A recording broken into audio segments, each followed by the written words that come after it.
दोस्तों income tax नए rules. शादी के लिए खरीद रहे हैं सोना तो जान लें इनकम टैक्स विभाग के नए नियम, नहीं तो बाद में होगा बड़ा पछतावा। अगले महीने से देश में फेस्टिवल सीजन शुरू हो रहे हैं। ऐसे में सबसे ज्यादा गोल्ड की खरीदारी की जाती है, लेकिन आपको गोल्ड खरीदने से पहले गोल्ड खरीदने के नए नियमों की जानकारी होना चाहिए, नहीं तो इनकम टैक्स विभाग के द्वारा आप पर पेनल्टी लगाई जा सकती है। चलिए जानते हैं नए नियमों के बारे में। फेस्टिवल सीजन आ गया है, शादियों का सीजन आ रहा है, यानी टाइम है गोल्ड शॉपिंग का।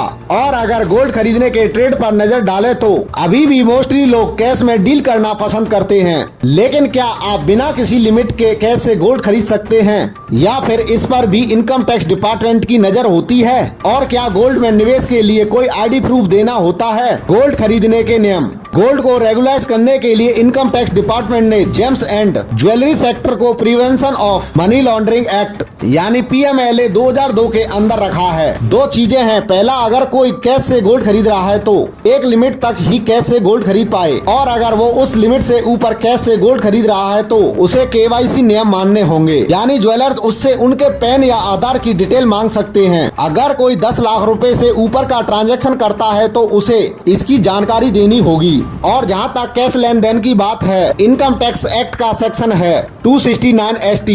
इसके तहत आप एक दिन में 2 लाख से ज्यादा का ट्रांजैक्शन नहीं कर सकते। तो बेसिकली आप 2 लाख से ऊपर कैश देकर गोल्ड खरीदेंगे तो आप नियम तोड़ रहे होंगे, और इस पर पेनल्टी भी लगती है जो कि कैश लेने वाले पर लगती है। इसके अलावा अगर प्रूफ की बात करें तो अगर आप 2 लाख से ऊपर की वैल्यू का गोल्ड खरीद रहे हैं तो आपको अपने पैन की डिटेल देनी ही है, चाहे आप कैश से पेमेंट कर रहे हैं या किसी भी दूसरे तरीके से। अब जब आप गोल्ड खरीदते हैं तो आप क्या क्या चार्जेस चुका रहे होते हैं? गोल्ड पर सबसे पहले तो 10% इम्पोर्ट ड्यूटी लगाई जाती है। इसके अलावा 3% GST और मेकिंग चार्जेज भी आपको देने होते हैं। साथ ही सरकार गोल्ड इंपोर्ट पर 5% AIDC यानी एग्रीकल्चर इंफ्रास्ट्रक्चर डेवलपमेंट फीस भी लगाती है।